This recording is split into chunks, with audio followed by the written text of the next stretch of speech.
cada dízimo que entra nessa casa. Pai, essa casa tem o compromisso de fazer a Tua obra, única e exclusivamente a Tua obra. E nos dê sempre sabedoria, ó Pai, para administrar os recursos que entram aqui, ó Pai, no nome de Jesus. Amém. Aleluia, a graça e a paz do Senhor, amém, irmãos? Quantos estão felizes, diga amém. Quantos são abençoados, diga aleluia. Sabe, mesmo que você pense que você não é abençoado, a Bíblia diz que você é abençoado, que o Senhor já te abençoou com toda sorte de bênção nas regiões celestiais em Cristo Jesus. Quem está em Cristo aqui, diga aleluia. Então olha para o seu irmão e fala: você é abençoado. Amém, irmãos? E deveríamos nos alegrar só por saber disso. Talvez mesmo que não houvesse mais nada para nós nos alegrarmos, deveríamos nos alegrar só por sabermos que somos abençoados. Amém? Glória a Deus. Os irmãos hoje, muitos irmãos da noite estão aqui de manhã. Não vão vir à noite no culto? Os irmãos querem assistir o jogo, né? Tá tudo certo. Aleluia. Quantos vão torcer para o Brasil? Muito. Diga amém. É muita gente. Quantos estão enfesados que o Brasil vai ganhar? Diga aleluia. Quantos acham que ele não vai perder? Aleluia. Amém, amém. Aí se perder, não chore, tá bom? Sabe, tem muita gente que chora, né, por causa do time de futebol. Eu queria só te pedir isso: não chore por essas coisas, por favor. Perder, perdeu. Aleluia. Amém? Faça festa ganhando, faça festa perdendo. Nossa alegria não está no fato do Brasil ganhar ou perder. Amém, irmãos? Amém, irmãos? Aleluia. Tomara que ganhe. Aleluia. Os irmãos estavam bravos comigo, porque disse que semana passada eu falei que eu não acreditava que ele passasse pelo Japão. Mas se passasse, nós não teríamos o culto, né? Mas como passou, então nós resolvemos fazer só o culto pela manhã. Então, eu tenho certeza que vai ser um tempo de muita comunhão, relacionamento. Eu gostaria que vocês pudessem se unir, né, juntos, e pudessem assistir o jogo juntos aí. Olha para esse irmão que está do seu lado e diga: se você não tiver para onde ir, pode ir lá para casa. Minha casa está aberta. Aleluia. Amém, irmãos? Glória a Deus. Aleluia. Pega a sua Bíblia, abra no livro de Efésios. Livro de Efésios, capítulo 5. Efésios, capítulo 5. Nós vamos ler do versículo 15 ao versículo 20. Efésios, capítulo 5, do verso 15 ao verso 21. Todos acharam? Aleluia. Vamos ler. Portanto, estou lendo na tradução NAA, ok?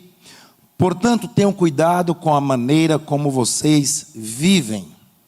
E vivam não como tolos, mas como sábios, aproveitando bem o tempo. Porque os dias são maus. Por esta razão, não sejam insensatos, mas procurem compreender qual é a vontade do Senhor. E não se embriague com vinho, pois isso leva à devassidão.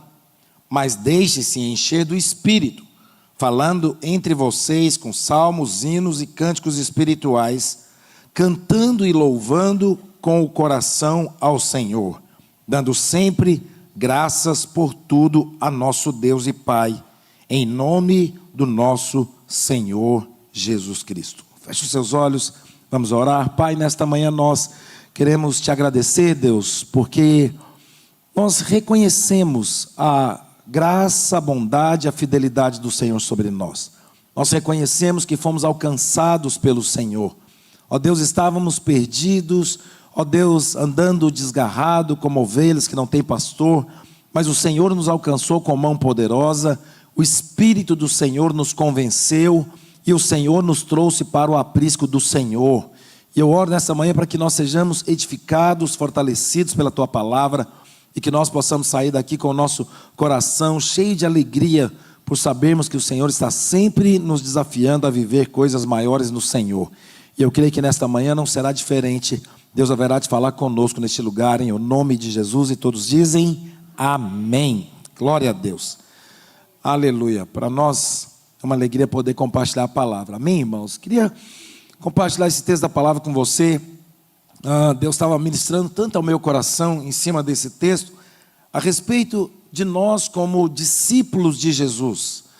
E a gente precisa entender que em toda a palavra de Deus, toda palavra, ela tem o propósito de nos edificar, ela tem o propósito de nos corrigir, ela tem o propósito de nos ensinar, ela tem o propósito de nos confrontar com a verdade, para que nós possamos cada vez mais ter um estilo de vida que está muito perto daquilo que Jesus foi.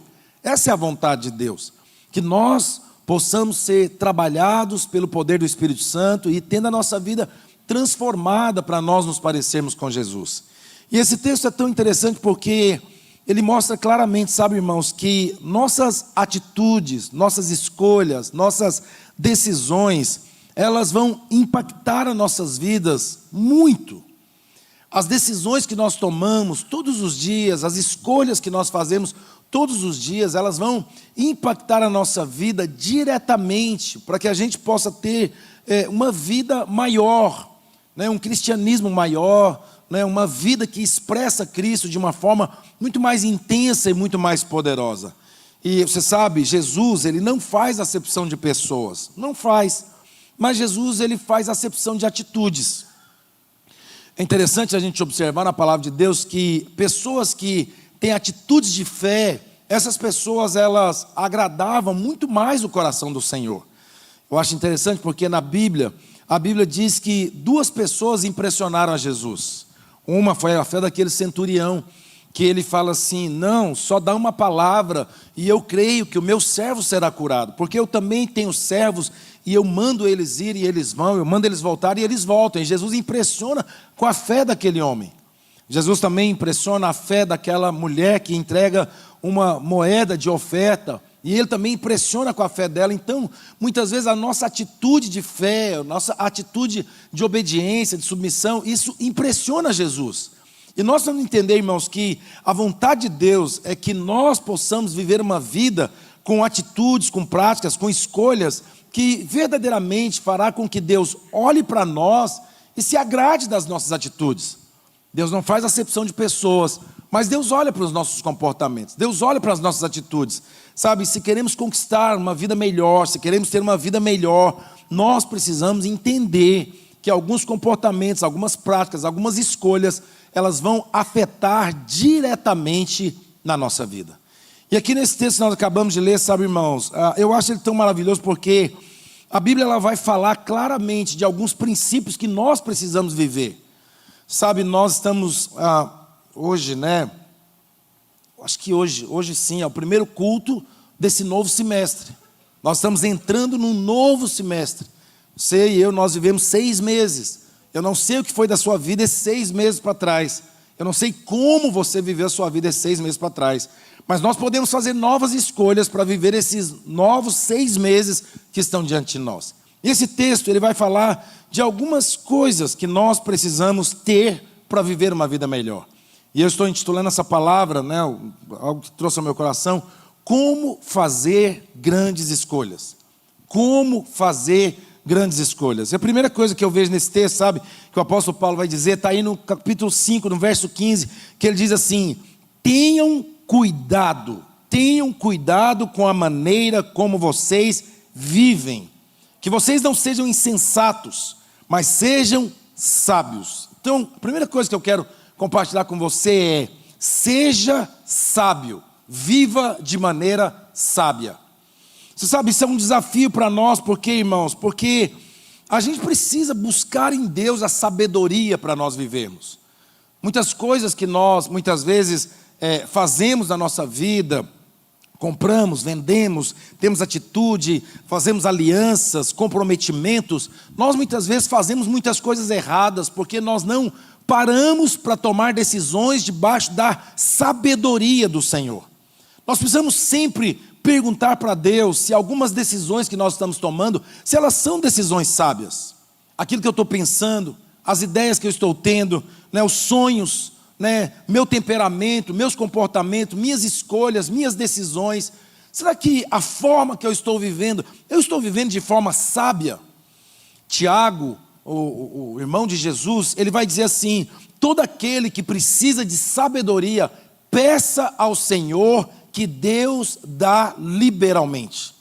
Sabedoria é algo importante para nós, irmãos, em toda a nossa vida. Saber como ter sabedoria para saber como lidar com as circunstâncias da vida. Ter sabedoria para saber lidar com o casamento, ter sabedoria para lidar com os filhos, ter sabedoria para lidar com o ministério, com o propósito de Deus para a sua vida. Ter sabedoria muitas vezes para enfrentar circunstâncias na sua vida, porque muitas vezes algumas coisas que nós estamos passando são até permissões de Deus, para nos levar a um crescimento, para nos levar a uma maturidade, e muitas vezes nós temos dificuldade de nos mover debaixo da sabedoria do Senhor. Eu acho tão maravilhoso um exemplo de sabedoria, o exemplo de Salomão. Quando Salomão está começando o seu reinado, a Bíblia diz que duas mulheres, não sei quantos já leram essa história, duas mulheres, elas têm uma criança, são mães, e à noite uma mãe rola sobre o filho e o filho morre. Quantos já leram essa história? Quantos nunca leram? Diga misericórdia. E a Bíblia diz que então, quando ela vê que o filho morre, ela vai e troca os meninos.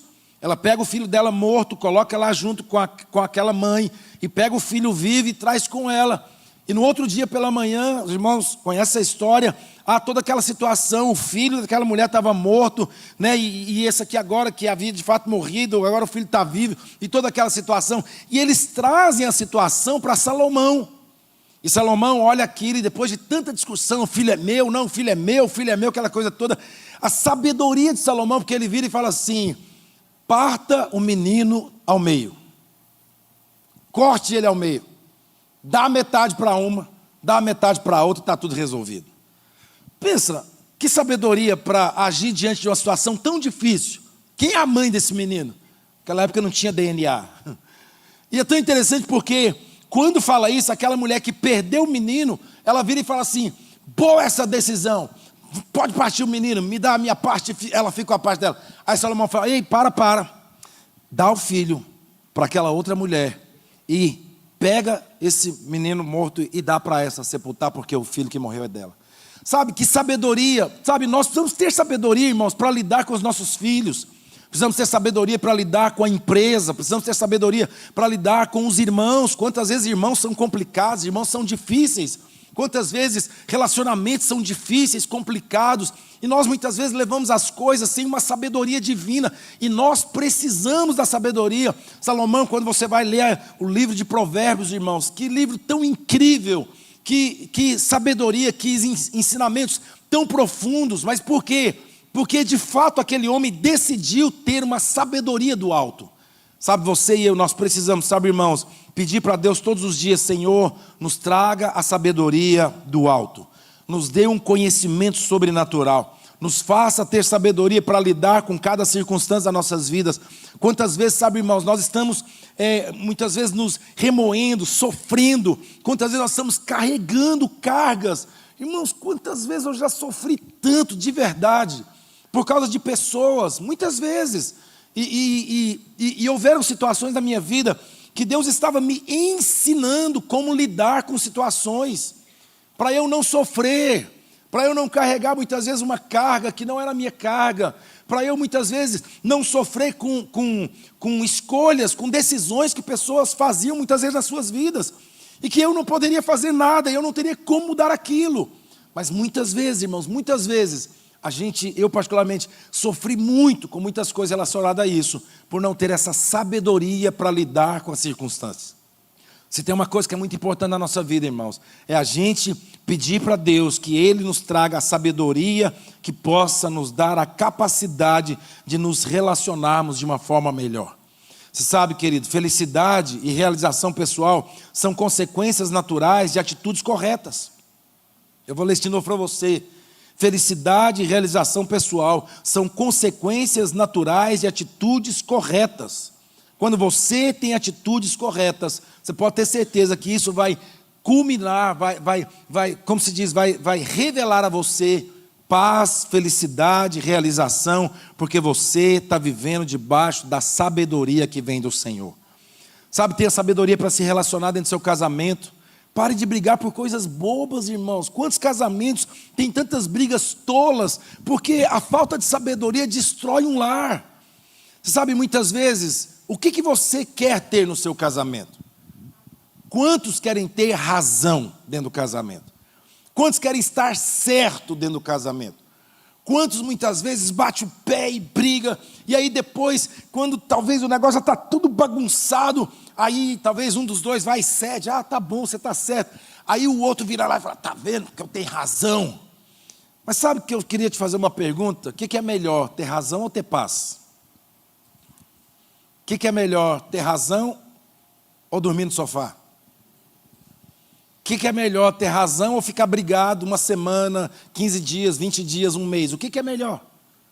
Sabe, então busque de Deus essa sabedoria do alto, para que você possa lidar melhor com as coisas na sua vida. A segunda coisa que esse texto vai nos ensinar, ele diz assim, seja sábio para que você aproveite ao máximo verso 16, para que você possa aproveitar ao máximo cada oportunidade, porque os dias são maus. Segunda coisa que nós precisamos agarrar as oportunidades em tempos difíceis. Sabe, boas escolhas dependem dos seus olhos, boas escolhas dependem das suas atitudes. Sabe, é importante você analisar e ver bem cada situação que você está vivendo. É importante você saber, sabe, irmãos, se posicionar da forma correta e aproveitar as oportunidades que surgem nas nossas vidas. Há um texto que eu gosto muito, lá no livro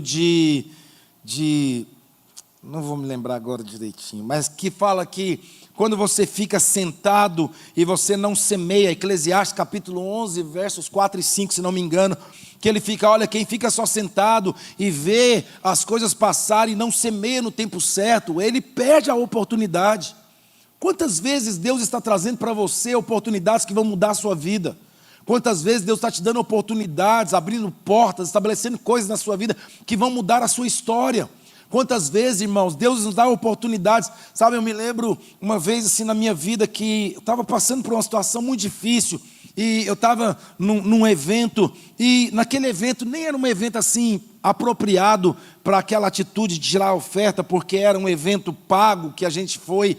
E lá naquele evento houve uma oportunidade, um momento de uma direção, que eles decidiram tirar uma oferta naquele lugar.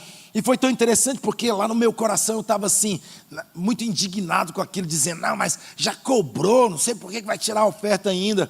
E aí eu me lembro que naquele dia o Senhor falou comigo, eu estou te dando uma oportunidade de mudar histórias na sua vida.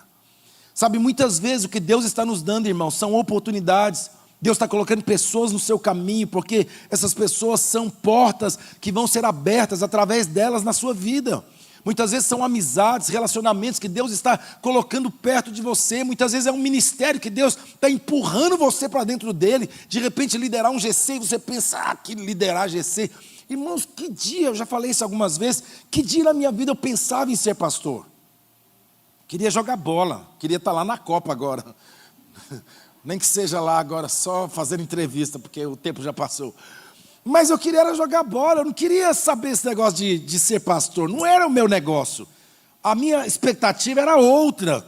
Mas eu nunca esqueço quando um dia um irmão, ele virou para mim e falou assim, eu vou multiplicar, era grupo familiar na época, ele falou assim, eu vou multiplicar o meu grupo familiar.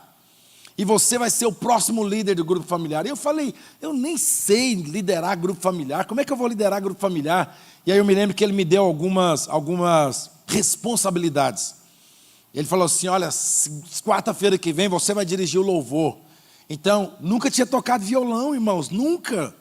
E aí ele falou, quarta-feira que vem você vai dirigir o louvor. E eu me lembro que aí eu passei a semana inteira tocando violão lá em casa, e eu aprendi 2 músicas que só tinha 3 notas. Foi uma benção. E eu lembro até hoje as músicas que eu toquei, irmãos? Porque olha quanto essa música é antiga, Que eu cantei, grande é o Senhor e muito digno de louvor. Cantei essa música e a outra cantei, grandes são as tuas obras, Senhor todo poder. E só essas 2. E eu me lembro que quando eu terminei, ele falou assim: quarta-feira você vai dirigir louvor de novo.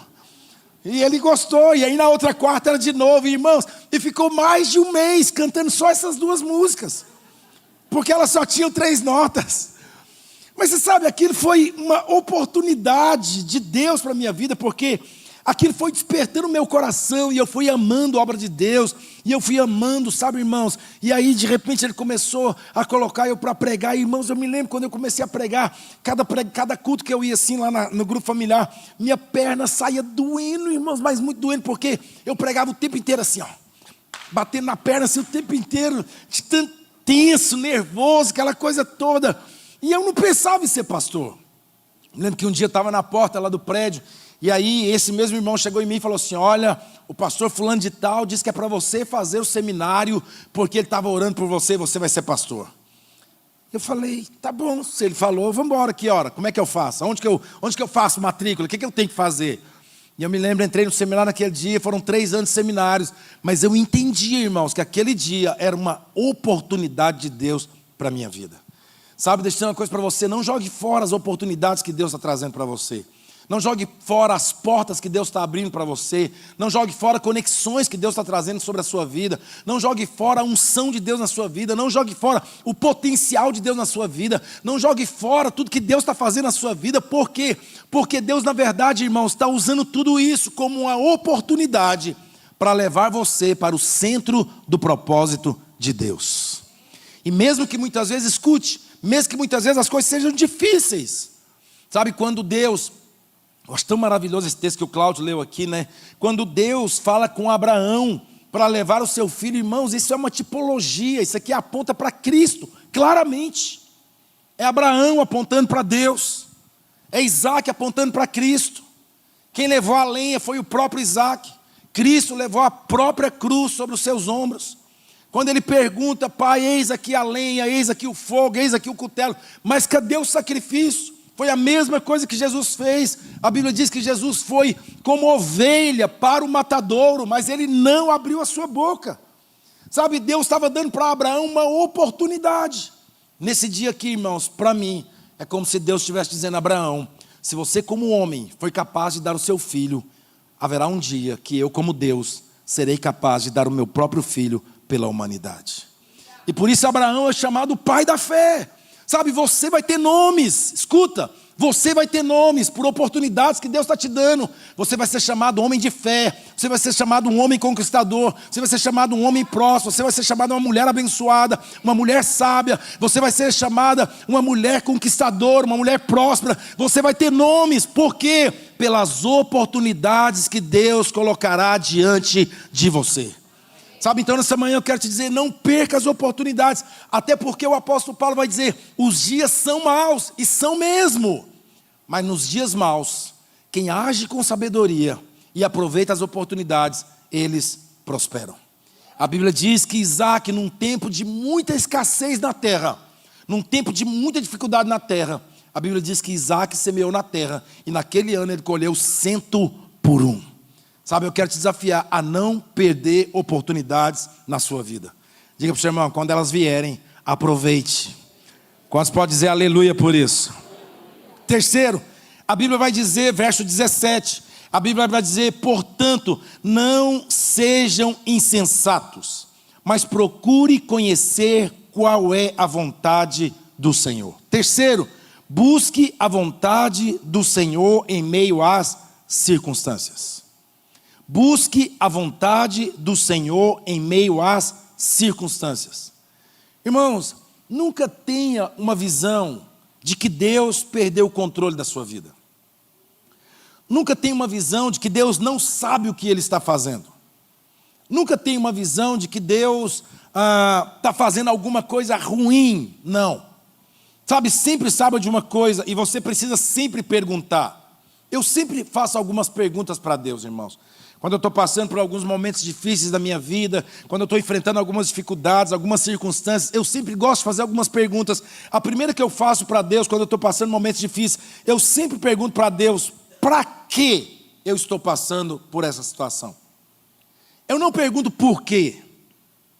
Porque quando você pergunta por quê, fica parecendo que há um motivo de você estar passando pelo que você está passando.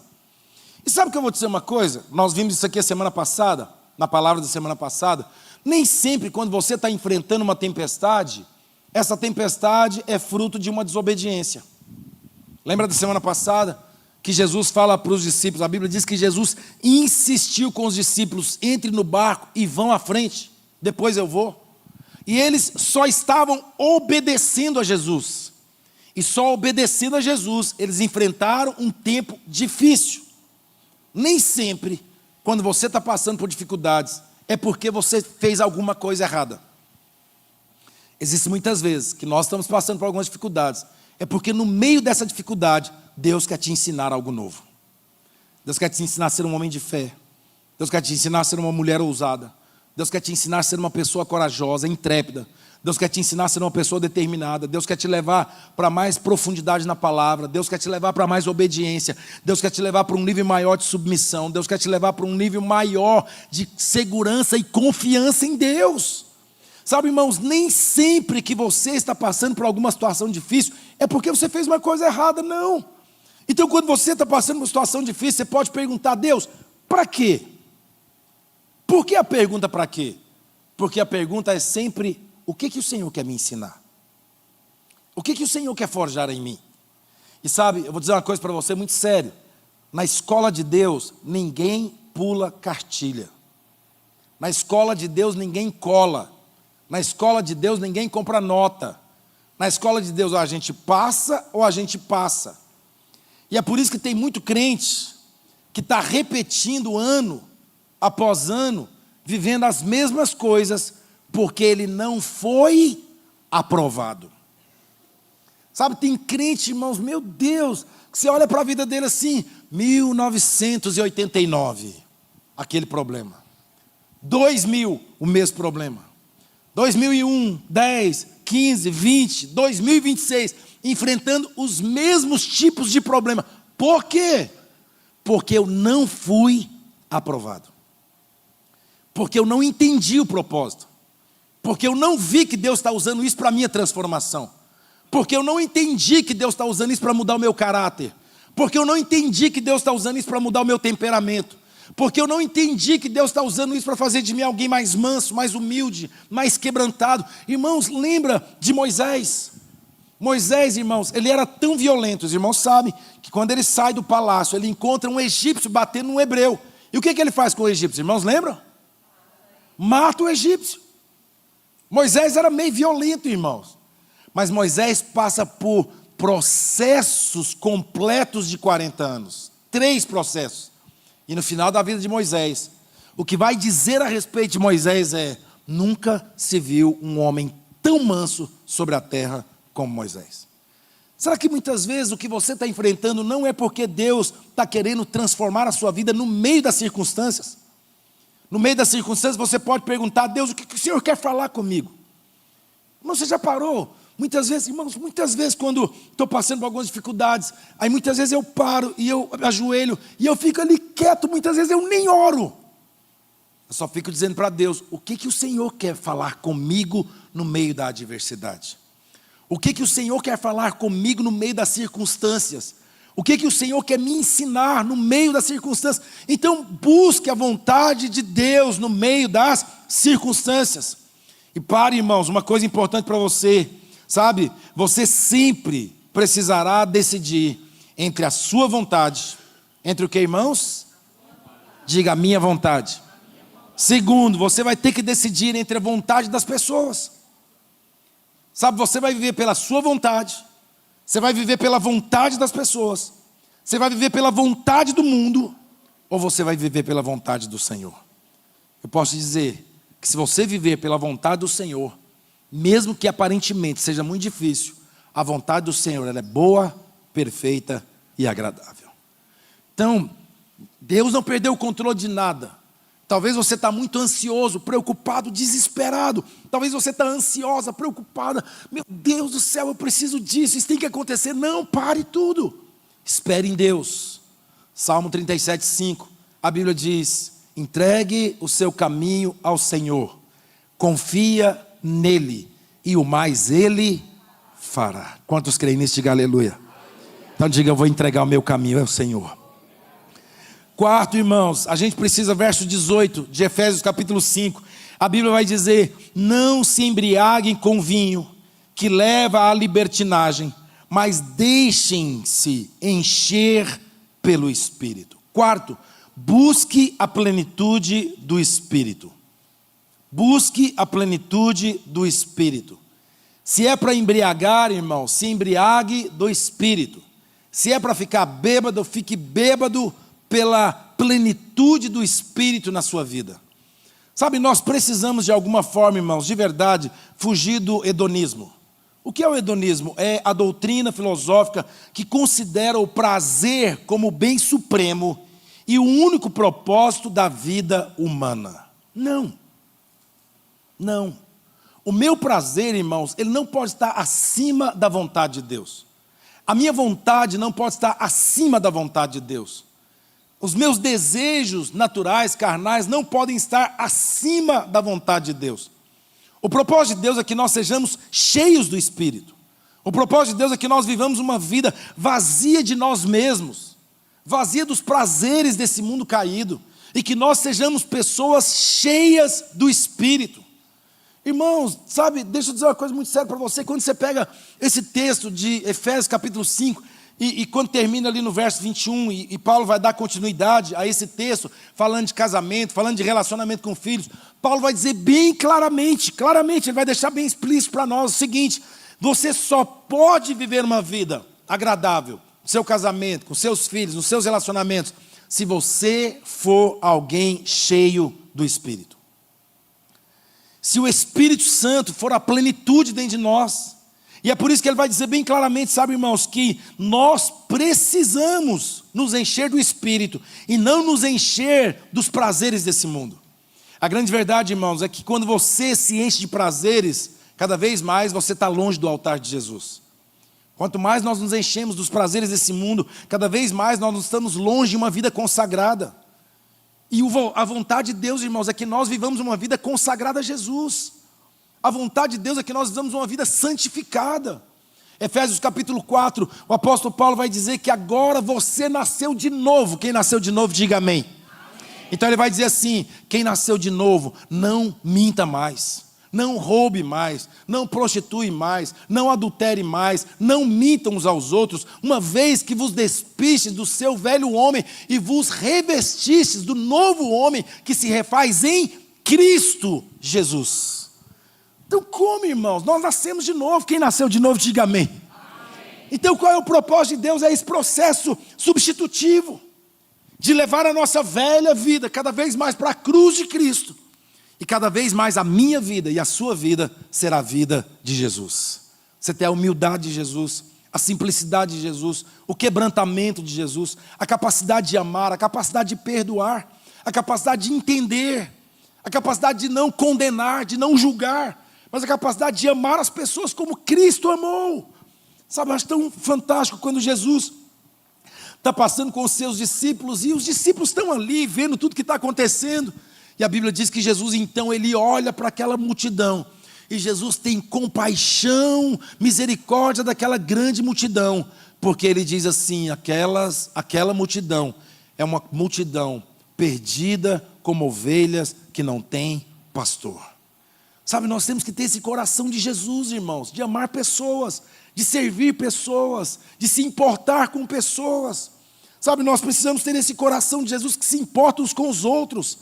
Sabe, muitas vezes, irmãos, seja realista. Nós vivemos muitas vezes, e eu não estou falando isso de verdade, irmãos, como peso sobre a sua vida. Por favor, não me interprete mal, mas quantas vezes nós temos um peso, muitas vezes, com tantas coisas, mas não conseguimos ter peso com os irmãos. No sentido de relacionar, no sentido de amar, no sentido de estar junto, de gastar tempo, no sentido de se importar. Sabe quantas vezes a gente encontra aqui no culto, amém, glória a Deus, aleluia, mas passa a semana inteira, a gente não é capaz de ligar para o irmão, mandar uma mensagem, sabe, fazer uma visita, estar perto de alguém. E a vida da igreja, irmãos, é quando nós somos tão cheios de Deus, que agora essa natureza de Jesus é uma realidade nas nossas vidas. Nós nos importamos nós amamos, nós oramos, nós pagamos um preço pelas pessoas, porque nós temos essa natureza que Jesus plantou dentro de nós. E sabe de uma coisa, irmãos? Cada vez mais, sabe, eu oro por isso mesmo, que cada vez mais Deus derrame o fogo da glória dele no nosso meio. Que cada vez mais nós sejamos uma igreja incendiada, irmãos, pelo fogo de Deus, pela presença de Deus. Que cada vez mais você receba dons do Espírito. Que cada vez mais você flua em Deus. Que cada vez mais o Senhor se revele a você. Cada vez mais o Espírito de Deus te tome de uma forma que você perca o controle. E o Espírito de Deus controle a sua vida completamente. Sabe, pessoas muito racionais, pessoas que vivem muitas vezes pela razão, elas têm muita dificuldade de ter o relacionamento com o Espírito Santo. Mas sabe, eu quero te desafiar, sabe, irmãos? Busque ser cheio do Espírito Santo de Deus. Sabe, essa é a direção de Deus para nós. Porque quanto mais cheios do Espírito nós formos, mais nós seremos capazes, sabe, irmãos, de vencer os padrões desse mundo. Quanto mais cheio do Espírito você for, mais você vai ser capaz de vencer o pecado. Quanto mais cheio do Espírito você for, mais você vai ser capaz de vencer o mundo. Quanto mais cheio do Espírito você for, mais você vai ser capaz de vencer as suas tentações. Irmãos, olhe para Jesus. Olhe os exemplos que Ele nos dá. A palavra de Deus diz que quando Jesus, olha o tanto que é interessante, Jesus é batizado por João. Quando ele sai da água, o Espírito desce sobre ele em forma de uma pomba. E aí a Bíblia diz assim, que Jesus foi levado pelo Espírito para o deserto. Às vezes as pessoas podem dizer, Satanás levou Jesus para o deserto. Não, Jesus foi levado pelo Espírito. Jesus foi conduzido pelo Espírito. Quando ele volta, ele enfrenta uma batalha espiritual contra o próprio Satanás. E ele é capaz de vencer aquela batalha, porque Jesus estava cheio do Espírito. Quando os discípulos são chamados por Deus para fazer a obra de Deus, Atos capítulo 1, verso 8, ei, vocês vão e serão minhas testemunhas, tanto em Jerusalém como na Judéia, Samaria e até os confins da terra. Agora os discípulos estão dizendo, então vamos. Jesus fala, não vão, até que primeiro, do alto, vocês sejam revestidos com o poder do Espírito Santo de Deus. Irmãos, você sabe, esse dia eu li um livro, tem um tempo já eu li um livro, que diz assim, o Deus esquecido. E esse livro fala de muitas vezes nós oramos a Deus, nós oramos a Jesus, mas nós não buscamos o Espírito Santo. Nós não pedimos para sermos cheios do Espírito Santo. E sabe, o que fortalece você para viver uma vida plena é você ser um crente cheio do Espírito Santo de Deus. Porque quanto mais vazio nós formos do Espírito, mais nós seremos cheios de outras coisas que não é o Senhor. Então eu te desafio hoje a ser alguém cheio do Espírito. Quinto, ele vai dizer, como que eu me encho do Espírito? E aí ele vai dizer, falando entre si com salmos, hinos e cânticos espirituais, cantando e louvando a Deus de coração. Sabe, irmãos, eu fico muitas vezes, e é lógico, né, a gente tem que ter muito cuidado com isso, mas eu fico muitas vezes preocupado quando nos momentos de louvor você não canta. Por quê? Você não sabe a letra? Se o problema for esse, amém, está tudo certo. Mas muitas vezes a letra está aqui, o som está aqui, os músicos estão aqui, ensaiaram, vieram aqui para ministrar louvor junto com a igreja ao Senhor. E muitas vezes você não consegue cantar. Por quê? Você sabe, Salmo 115, não vou lembrar agora o versículo direitinho. E eu só estou te falando isso como uma coisa, um exemplo para nós. O escritor ele vai dizer assim, o salmista vai dizer assim, que muitos, por terem adorado as imagens, eles se tornaram semelhantes às imagens. Tem boca, mas não fala. Tem ouvido, mas não ouve. Tem olhos, mas não veem. Tem braços, mas não se movimentam. Tem pernas, mas não se movem. Você sabe que muitas vezes a gente, talvez, irmãos, a gente precisa olhar para nós, e isso é cada um de nós individualmente, mas a gente precisa olhar para nós e pensar, será que eu não tenho que quebrar alguns bloqueios espirituais na minha vida? Tem pessoas que não conseguem dar um glória a Deus. Não conseguem. Tem pessoas que não conseguem dizer um aleluia alto. Tem pessoas que não conseguem dizer amém. Tem pessoas que não conseguem ter expressões de louvor. Sabe, irmãos, Deus não é um Deus mudo. Deus é um Deus que se move, que fala. A Bíblia diz que a voz do Senhor é como a voz das muitas águas. Como a gente pode ser um crente mudo? Ah, pastor, mas eu não sou muito afinado. Você sabe quando a sua voz chega lá no ouvido de Deus, chega afinadinho? Porque na verdade Deus não está atrás de cantores. Deus está atrás de adoradores, que adoram o Senhor em espírito e em verdade. Mas não tem como dizer que nós estamos adorando a Deus e não ter nenhuma expressão de adoração. Então nós precisamos encher do Espírito. Isso é o que Paulo vai dizer para nós. E ele vai dizer, falando entre vós, com salmos, falando da palavra, com hinos, cânticos espirituais, cantar em novas línguas, cantar cânticos espirituais, cânticos que Deus vai te dar, cânticos que você vai estar no banheiro, vai cantar, vai estar no quarto, vai cantar. Ou não sei se foi ontem ou hoje, eu estava com a minha esposa, e aí eu comecei a cantar uma música, e ela falou assim, essa você inventou agora. Eu falei, Deus me deu agora.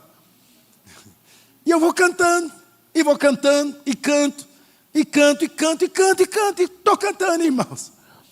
Porque eu entendo que você precisa ter expressões de louvor, você precisa ter expressões de adoração. Não tem como, irmãos, adorar um Deus que é vivo, com atitudes de alguém que parece que está morto. Nós precisamos ser cheios do Espírito. Talvez você está me olhando aqui e você já recebeu o dom de falar em línguas. E aí muitas vezes você não desenvolve isso, você não fala em novas línguas. Sabe, muita coisa da minha teologia, irmãos, ela foi caindo porque, sabe essa coisa muitas vezes que eu tinha lá no passado, não pode, quando você está no microfone, não pode ficar falando em línguas, porque o povo não está entendendo. Há duas formas, você sabe, falar em línguas há duas formas. Uma é quando você fala profeticamente, e é necessário que haja um intérprete, para que aquilo que você está falando, haja interpretação de línguas. Mas outra forma é como a Bíblia diz, é quando você fala para o seu próprio que, irmãos? Enchimento. E aí quantos crentes, irmãos, falam em novas línguas, mas não têm essa prática? E quantos crentes não buscam isso, porque acham que isso não é importante? Eu me lembro lá atrás, quando eu me converti, a gente ia, irmãos, fazer vigílias, que começava 9 da noite, terminava 6 da manhã com o café da manhã. E a vigília a noite inteira era pela busca do poder do Espírito Santo. E eram vigílias, onde naquelas vigílias, muitos eram batizados com o poder do Espírito Santo. Recebiam dons, falavam em novas línguas. E havia uma fome, um desejo de serem cheios do Espírito. E quantas experiências nós vivemos. Porque havia um povo que tinha um desejo pela presença do Espírito Santo. Sabe, não tem como, irmãos, vivermos uma vida na plenitude, na totalidade do que Deus quer para nós, se nós não formos cheios do Espírito. A única forma de nós vencermos o mundo, vencermos a carne, vencermos o pecado, a única forma de termos essa natureza de Jesus sendo expressa em nós, é se nós formos pessoas cheias do Espírito Santo. Quanto mais nós temos do Espírito, mais seremos pessoas quebrantadas. Quanto mais cheios do Espírito, mais nós seremos capazes de perdoar, amar, servir. Quanto mais cheios do Espírito, menos vamos guardar mágoa, rancor. Quanto mais cheios do Espírito nós formos, irmãos, mais nós viveremos uma vida sendo completamente conduzido pelo Espírito Santo de Deus. Porque Romanos capítulo 8, verso 14, a Bíblia vai dizer, todos aqueles que são filhos de Deus, quem é filho de Deus que diga amém. A Bíblia diz, eles são guiados e dirigidos pelo Espírito Santo de Deus. E no versículo 16 do capítulo 8 também ele vai dizer, aquele que se uniu ao Senhor é um só Espírito com Ele. Então se nós nos unimos ao Senhor, nós somos um com Ele. Então nós precisamos ser cheios do Espírito, porque a única forma, irmãos, de nós não sermos tão humanistas, tão naturais, é se nós formos cheios do Espírito. Então busque ser cheio do Espírito. Sabe, decida na sua vida, irmãos, ande com pessoas cheias do Espírito. Ande com pessoas cheias do Espírito. Maria, Isabel, fica grávida, os irmãos sabem. Zacarias está no templo, recebe aquela promessa. Isabel fica grávida. Passa um tempo, o anjo vem e fala com Maria. Quando Maria recebe aquela palavra que ela é mãe do Salvador, aonde que Maria vai? Os irmãos lembram? Com quem ela vai se encontrar? Com Isabel. E quando ela encontra com Isabel, lembra o que aconteceu? O menino mexe. E Isabel fala: você é agraciada, porque você é a mãe do Salvador. Porque quando você anda com pessoas cheias do Espírito, pessoas cheias do Espírito serão bênção na sua vida. Pessoas cheias do Espírito vão afirmar propósitos de Deus na sua vida. Pessoas cheias do Espírito serão profetas de Deus na sua vida. Então busque gastar mais tempo, estar mais tempo com pessoas que também são cheias do Espírito. Ah, mas eu não posso andar com quem não é cheio do Espírito. Pode, mas busque muitas vezes andar com quem não é tão cheio do Espírito, com um propósito. Que eu quero andando com esse irmão, que ele possa ver a graça, a vida de Deus na minha vida, para que ele possa ser intencionalmente inspirado para buscar uma vida cheia do Espírito. É fato, irmãos, não tem como a gente medir quem é cheio e quem é vazio. Eu não estou aqui dizendo para você julgar quem é cheio, quem é vazio, porque misericórdia, nunca faça isso. Mas você vai perceber um pouco, que é um pouco também perceptível, pessoas que são cheias de Deus. Você vai perceber que a vida é diferente, as escolhas são diferentes, as decisões são diferentes, comportamentos são diferentes. E muitas vezes, mesmo quando os comportamentos não são totalmente dentro de um padrão bíblico, quando ele erra, você percebe claramente que a volta e o arrependimento muitas vezes é imediato. Porque pessoas cheias do Espírito, elas estão sempre buscando ser alguém muito conectado com Jesus, para ter uma vida muito parecida com a vida de Jesus. Sabe, então busque ser cheio do Espírito. Busque ser um homem cheio do Espírito. De que forma? Orando, meditando, lendo a palavra. Sabe, irmãos, com jejuns, com devocionais. Sabe, permita, irmãos, que a sua sede por Jesus, pelo Espírito Santo, seja algo sobrenatural. Sabe quantos crentes não têm sede mais por Jesus? Não tem sede pelo Espírito Santo. Se você voltar um pouco lá na sua conversão, olhe lá como você era. Qual era a fome que havia dentro de você? Qual era o anseio do seu coração? O que ardia no seu espírito?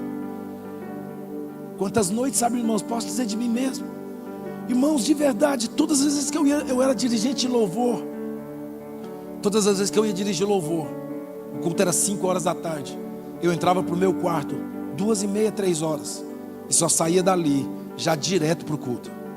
E eu estava ali buscando a Deus, orando e pedindo a Deus: Deus, usa-me, usa-me, usa-me. Que não seja só um cantar, mas que a hora que eu pegar aquele microfone para ministrar o louvor, Deus, que seja um tempo de tanta glória, de tanta presença, que nós seremos impactados pela glória do Senhor. Quantas vezes para pregar, irmãos? Muitas vezes, eu passava horas e horas e horas antes da pregação. Essa madrugada eu estava aqui orando aqui na igreja. Eu vim fazer uma mini vigília aqui. E eu estava aqui orando essa madrugada, dizendo para Deus: Deus, aqueça o coração dessa igreja, traga fogo no meio de nós. Que arda no coração dessa igreja uma chama inextinguível. Que sejamos aquecidos por um fogo sobrenatural. Sabe, irmãos, porque nós precisamos dessa presença, nós precisamos dessa glória. Sabe, não tem uma igreja, irmãos, um cristianismo que vai ser expressivo sobre a terra, se não for uma igreja cheia do Espírito Santo de Deus. Então gaste tempo, busque o Senhor. Sabe, ninguém pode controlar sua sede por Deus. Ninguém. É eu e você.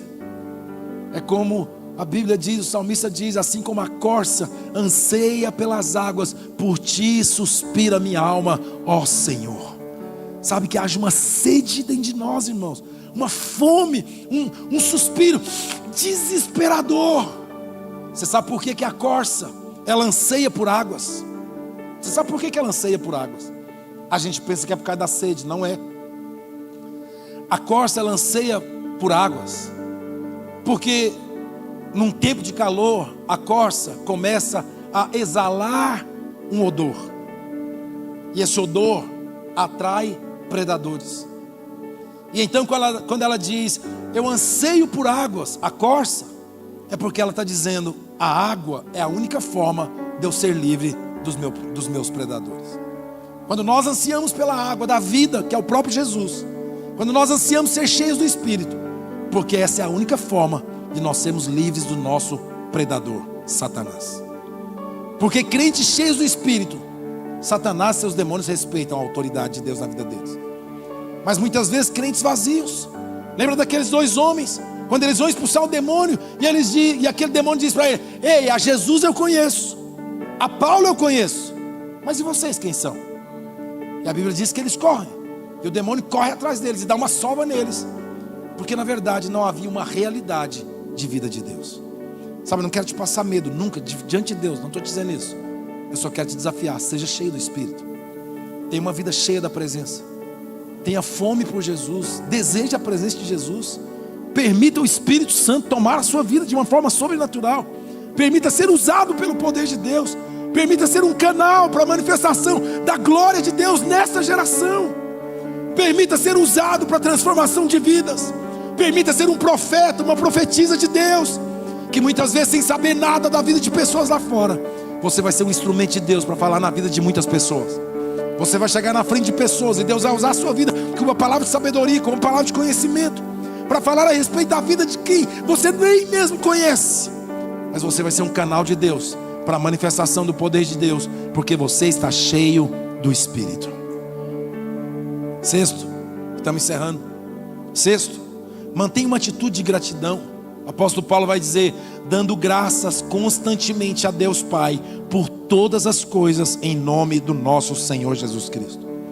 Sabe, irmãos, é sobre viver uma vida satisfeita, é sobre viver uma vida andando sempre com o tanque cheio, é sobre viver uma vida com uma atitude positiva, altruísta, abnegada, é sobre viver uma vida cristã muito mais servindo do que sendo servido.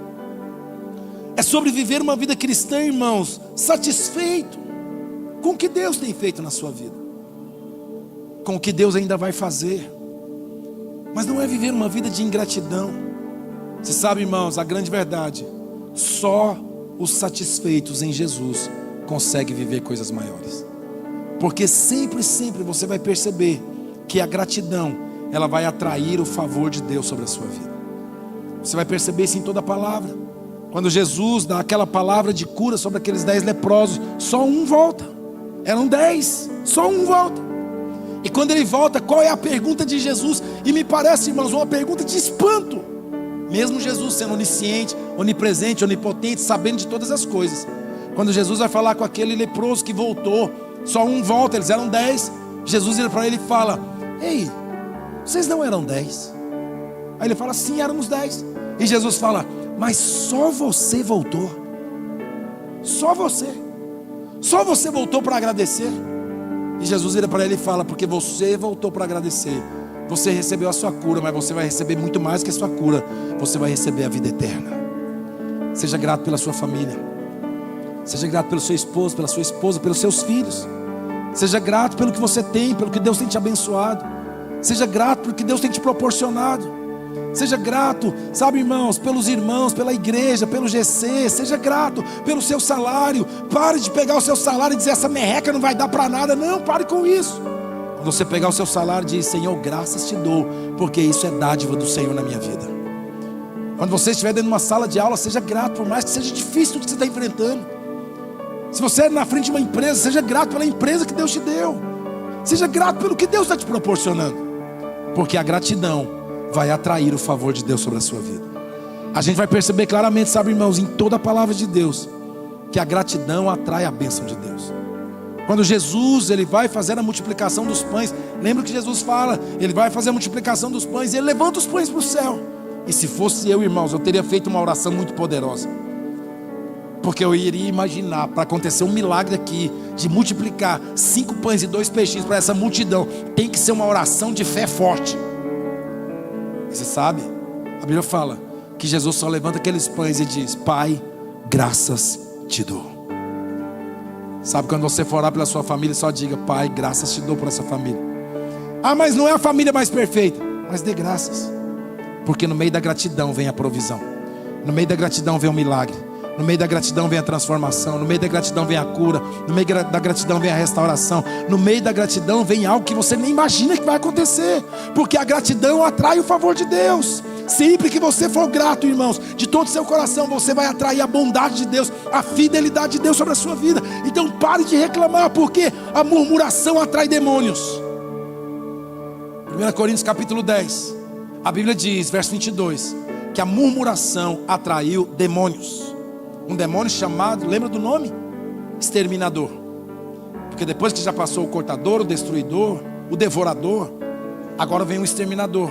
E quando você vai estudar essa questão dos gafanhotos, você vai perceber uma coisa tão séria, que o gafanhoto exterminador, e é o nome desse gafanhoto, ele passa para destruir o restante da lavoura que ficou. Sabe, nós precisamos ser gratos, porque todas as vezes que você for grato, você vai atrair proteção de Deus sobre a sua vida. Você vai atrair bênção de Deus sobre a sua vida. Você vai atrair cura de Deus sobre a sua vida. Você vai atrair os milagres e o favor de Deus sobre a sua vida. Quantos querem ser gratos aqui? Diga aleluia. Ora para esse irmão que está do seu lado, se é sua esposa, seu filho, diga: sou grato pela sua vida. Diga: você é uma bênção na minha vida, aleluia. E último, irmãos, o apóstolo Paulo vai dizer: sujeitem uns aos outros por temor a Cristo. Último princípio: honre as pessoas da sua vida. Honre as pessoas da sua vida. Você sabe, a gente precisa, sabe, irmãos, parar um pouquinho e pensar: quem eu tenho que honrar? Quem são as pessoas que eu tenho que honrar na minha vida? Você sabe, esses dias atrás eu estava lá em casa e eu estava orando, e o Espírito Santo falou comigo: você vai dar uma oferta para essa pessoa. E eu falei: Deus, ele não precisa. E pensa na pessoa rica, irmãos. Ele não precisa. Aí Deus falou comigo assim: eu vou te provar que ele precisa. Mais ou menos assim, nessa conversa com Deus, entre eu e ele ali, essa coisa do Senhor e comigo, aleluia. E eu falei: como que eu vou fazer isso? Não tem nem como entrar em contato com ele.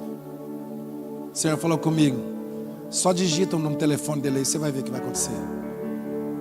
E peguei lá, entrei no meu banco, coloquei o valor que Deus falou comigo. Eu falei: tem certeza, Senhor? Eu acho que o Senhor não está certo. E o Senhor falou: faça logo, não retroceda. E aí, quando eu coloquei o celular, não apareceu o nome do cidadão lá: fulano, fulano, fulano.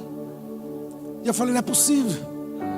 E aí eu fiz logo e mandei uma mensagem para ele, dizendo: olha, essa semente, eu sei que você não precisa, mas essa semente é uma semente de gratidão por tudo que você foi e é na minha vida. Sabe quantas pessoas você precisa ser grato? Quantas pessoas marcaram a sua vida? Quantas pessoas foram instrumento de transformação na sua vida? Quantas pessoas foram um canal de Deus para que você hoje seja um novo homem ou uma nova mulher? Quantas pessoas foi o que Deus levantou para mudar a sua história de vida? Se essa pessoa que foi levantada lá, se ele não tivesse entrado na sua vida, onde você estaria agora? Nós precisamos aprender a ser gratos, irmãos, às pessoas. Sabe, nós precisamos lembrar das pessoas, não só nos dias maus, mas precisamos lembrar das pessoas em todo o tempo. Honre as pessoas que foram instrumentos de Deus. Honre as pessoas que foram canais de Deus para transformar a sua vida. Porque uma verdade também que nós vamos entender, irmãos, é que a honra precede a colheita. Quando a gente olha 2 Crônicas capítulo 20, verso 20, a Bíblia diz: de madrugada partiram para o deserto de Tecoa. Quando estavam saindo, Josafá lhes disse: escutem-me, Judá e povo de Jerusalém, tenham fé no Senhor, o seu Deus, e vocês serão sustentados. Tenham fé nos profetas dele, e vocês terão vitória. E não sei quantos conhecem essa história de Josafá lá em 2 Crônicas capítulo 20, que Josafá estava diante de um exército incontável, impossível de ser vencido. E Josafá recebe uma palavra de Deus. Ele traz uma direção para o povo, coloca os levitas na frente da batalha, e eles têm uma vitória sobrenatural. Porque a gente precisa entender uma coisa, sabe, irmãos? Fé em Deus nos garante salvação. Confiança em homens e mulheres de Deus, seu discipulador, sua discipuladora, que Deus está colocando na sua vida, muitas vezes vai garantir a sua vitória espiritual. E nós vamos entender que pessoas que são colocadas nas nossas vidas são instrumentos de Deus para o nosso crescimento. Então, sabe, aprenda a honrar pessoas. Aprenda a honrar pessoas. Quando nós honramos, nós estamos só reconhecendo que aquela pessoa foi um instrumento de Deus, e é um instrumento de Deus, está sendo um instrumento de Deus, e será um instrumento de Deus para a nossa transformação. Honre, irmãos, e nem quer dizer que tem que ser com dinheiro, e nem quer dizer que tem que ser com valores altos. Honre do jeito que você quiser. Honre reconhecendo, honre amando, honre abençoando, honre orando por ele, por ela. Só honre, porque isso vai atrair favor de Deus sobre a sua vida. Sabe, eu quero encerrar dizendo para você uma coisa tão preciosa. Lá em 1 João 4,17, a Bíblia diz assim: que ser como Jesus é a gente ter essa disposição de viver como Ele. E a Bíblia vai dizer, 1 João 4,17, dessa forma o amor está sendo aperfeiçoado entre nós, para que no dia do juízo tenhamos confiança, porque neste mundo somos como Jesus é. Nós não somos só como Ele foi, nós somos como Ele é. Deus está transformando nossas vidas, para que cada dia mais nós sejamos filhos cheios da glória do Senhor Jesus. Fique de pé, por favor, no nome de Jesus. Dá um abraço a esse irmão que está do seu lado.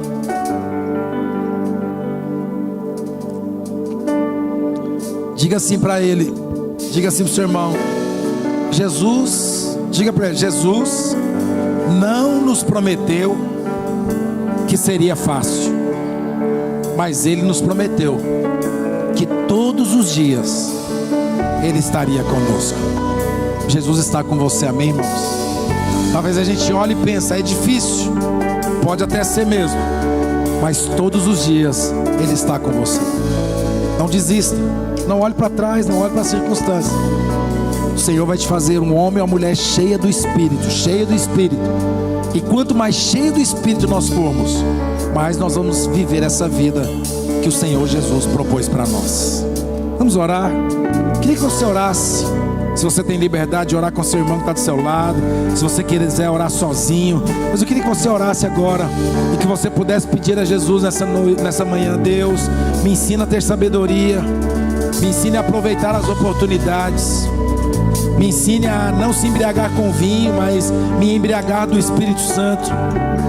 Me ensine a buscar o Espírito Santo com voz, com oração, com intensidade, com tenacidade. Sabe, esse é um bom momento, querido, agora para você orar de verdade. Esse é um bom momento para você começar talvez a quebrar alguns obstáculos naturais ou espirituais na sua vida, que você não consegue orar com intensidade muitas vezes. Talvez você não consegue orar com a sua voz um pouco mais alto, sabe, mas deixa o Senhor agora envolver a sua vida. Enquanto os instrumentos estão tocando, comece a orar, comece a falar com Jesus, comece a dizer para Ele: Deus, me faça cheio do Espírito. Se você sabe salmos, começa a declarar salmos. Se você ora em novas línguas, comece a orar em novas línguas, sabe, mas seja cheio do Espírito. Comece a buscar ser cheio do Espírito, comece a buscar ser cheio da presença de Deus, comece a buscar ser cheio da glória de Deus, comece a buscar ser cheio do poder de Deus. Oh Espírito Santo, vem sobre nós nessa manhã, enche essa igreja com a sua glória, enche essa igreja com o seu poder. Mais fogo, mais presença, mais glória, mais fogo, mais presença, mais glória, mais unção.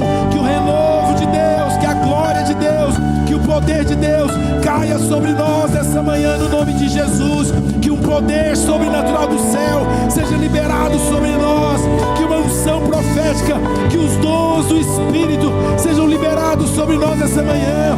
Homens e mulheres, receba, receba, receba, receba.